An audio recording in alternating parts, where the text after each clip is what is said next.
today. So my paper is called Beyond Tokenism, and how we can actually increase the presence of South Asian poets in the US. So one of the things that you may be aware of, or may not be aware of, is in a couple of years ago, there was this young poet, Amy King, who started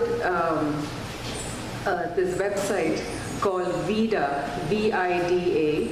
It doesn't really stand for anything, but after that is a colon, Women in the Literary Arts. So basically what VIDA does is that they have a staff that does a count of the number of women poets who are present in the top tier poetry magazines in the US. So I'm just going to read through because it will be a lot quicker. South Asian poets are a substantial presence in the United States, yet we do not see them in top and mid-tier magazines and journals. There are many reasons why the entry of South Asians in the literary arts is sporadic. First, we need to recognize that marginality is one of the problems that writers deal with in the US because of the history of racism and sexism. Seen against the backdrop of the civil rights and the feminist movements in this country, the battles are continually being fought by women and people of color to be visible to the editors of magazines. The invisibility of the historically marginalized is part of the history of literary production in the US. Today we have more women and people of color who are finally seen as part of American literature, but their battles are not over. Hence the establishment of VIDA, Women in the Literary Arts, a collective that examines every top magazine, counts the number of women and the number of women of color who are being published in them. The VIDA counts are sent to the top magazines so the editors can evaluate their editorial decisions. The motivation for VIDA count is to show that women can and need to advocate for themselves rather than wait for things to change. Because things ain't gonna change until we push for change. So South Asian poets, along with the poets of other ethnicities, are part of this battle. The question is, should we be lumped with women of color, or should we be setting up our own count and sending our count to magazines to assess how many South Asians are being published? People who disagree with the idea behind such a count argue that selection in magazines should be based on merit and not the poet's race.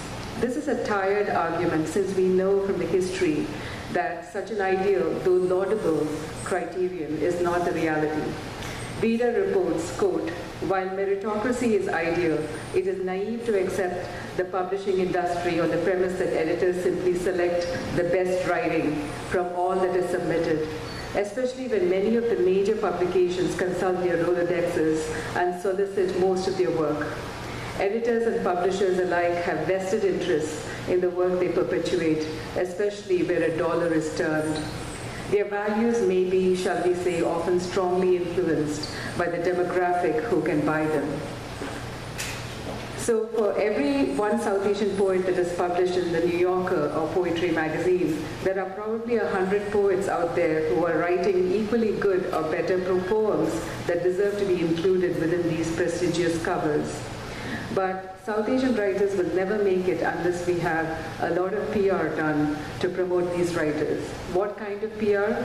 Poetry festivals such as this one, Matwala, periodic conferences, online presence of conferences and blogs, letters to conference directors such as AWP to include South Asian poets, inviting younger writers to review their fellow South Asian poets, publishing essays periodically on South Asian poets. The American public is hardly educated on the history of South Asian literature, its breadth and richness, that it consists of 200 or more traditions, the history of translations into other world languages, the present burgeoning of younger writers, and so on. So it is up to us to begin a movement to create the awareness of this vibrant literature. I teach South Asian literature in my college especially, and occasionally give talks on South Asian poets at the local library, invite South Asian poets to my campus to give readings and workshops. write about South Asian poetry for major literary magazines, give readings widely, network with a wide array of poets, some of whom are editors of magazines, get into the editorial board of magazines. But I realize that all of this is on the local level. It is very hard to break into the higher tier, which is an old boys or old girls network that has kept its doors firmly locked. So this is where the PR I mentioned above matters.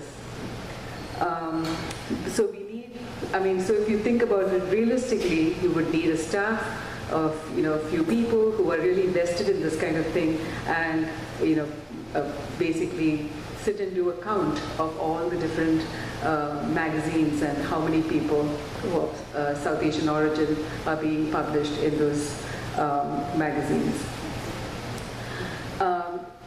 In fact, we can also contact VIDA, Women in the Literary Arts, to find out more details on how they undertake the count and ask for sample letters that they have sent to magazine editors.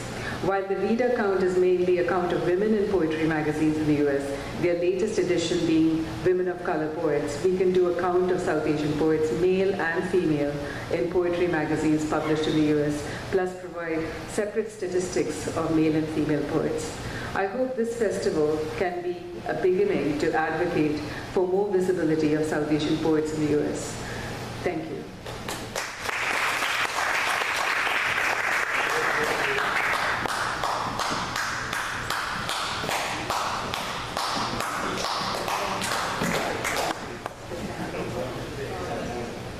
No, that was she's asking I'm not sure.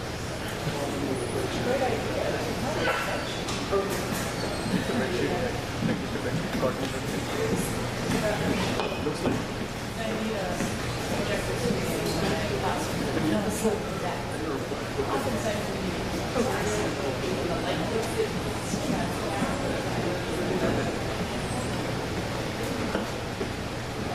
it gives me great pleasure to be the person to release Pramila's new book of poetry. This is a sort of, what copy do we have?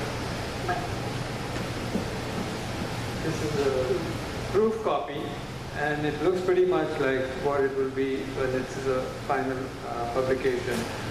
Pramila and I go back a long way. She was a student of mine in Suffolk College, Bombay, and we, after she graduated, lost all contact. And after many, many years, I think it was she who found me on Facebook. On Caravan, yes. Catamaran. And she took the initiative to get in touch with me. And then since then, we have been in regular contact. I have invited her to my university. She has invited me to her college.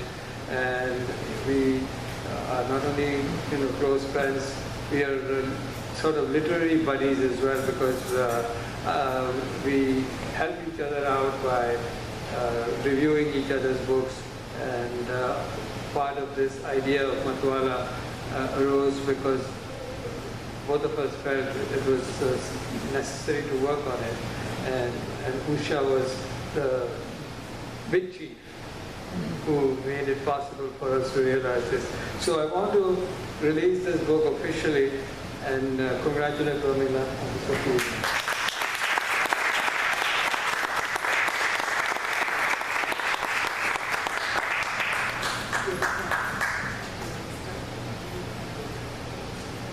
We would like to especially thank Usha Keda and Matwala Group, core group, Salim Piradina, Keki Darawala, Ravi Shankar, Pinder, myself, Sasha, and am I leaving out anybody? Anis, Shivani, for being absolutely open and receptive to the idea of a Matwala festival. Without that kind of openness and receptivity, and also believing in the basic concept of this festival would not have happened. And the basic premise, of course, is already there, written in the introduction. If you look at your booklet, it's very important that you read this introduction because that really captures the vision that Matwala has, and we hope to really expand this festival, and we hope that it carries on further. And special thanks also to all the other people who have been involved in helping us. This whole ancillary group are like the roots of a tree. Without that, the whole tree would have fallen. So we have several names of people who have helped out, and they are all listed in the thank you note that Usha Kala has really gone into very detail in listing. And I want to thank the audience.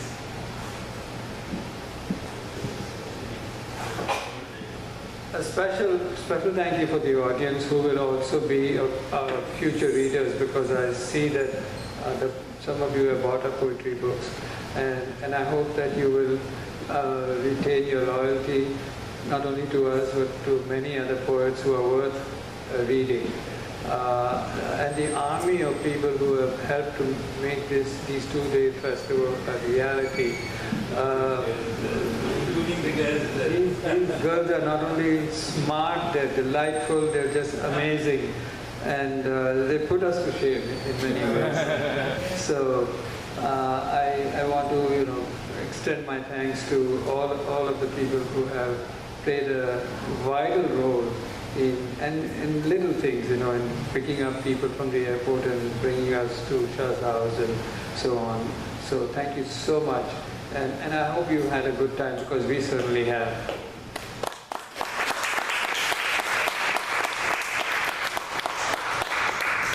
Also special thanks to the local poets, Shubh, Mamta, Archana and Devangana. It's really wonderful that you've helped us make this festival feel both local as well as international. And also special thanks to K.P. Darwala for helping us make this really an important festival. Thank you.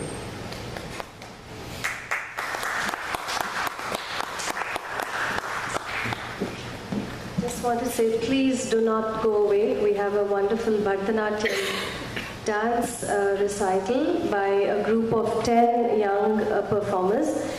We would need about 10 to 12 minutes to set the hall for them. So we have some pakoda and drinks in the back. Just give us 10 minutes. We'll get the room ready.